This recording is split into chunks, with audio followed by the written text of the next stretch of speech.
Here's my promise.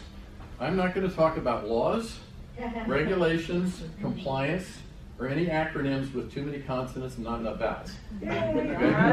I am talking about the human element, and that's where I live, that's what I work on, and that's what I find usually drags most organizations down into the pits. The most educated and knowledgeable part of the workforce today is leaving the workforce at the rate of 10,000 people a day.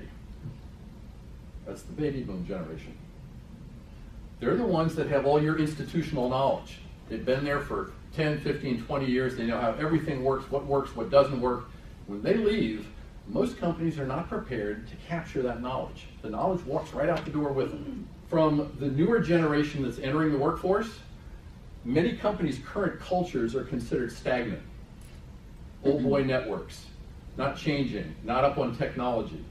All of these kind of things tend to make people that have a lot of skill, a lot of talent, and demand pick and choose, not just the money, but who do I want to be associated with and who do I want to contribute to? So they're looking at culture.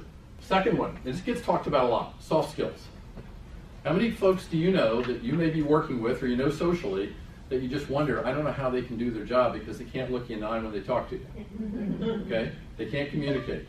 They can't build relationships unless there's an electronic device between them and the other person. Empathy. You guys probably have heard this in terms of EI, emotional intelligence. That's become a huge aspect in most organizations now. People don't want to be treated like you're the boss. They would rather look at you like you're a mentor. They want to learn from you. They want to like you, but they want to respect you. They want to know that you know what you're doing and the guidance you're giving them they can run with. That's all under the emotional side of it. You have to be able to read people and understand what motivates them, what drives them, where the guardrails are for them. It's not an easy thing and it can't be done in a long weekend. More people in decision-making roles are going to be required to make them on an information-based level.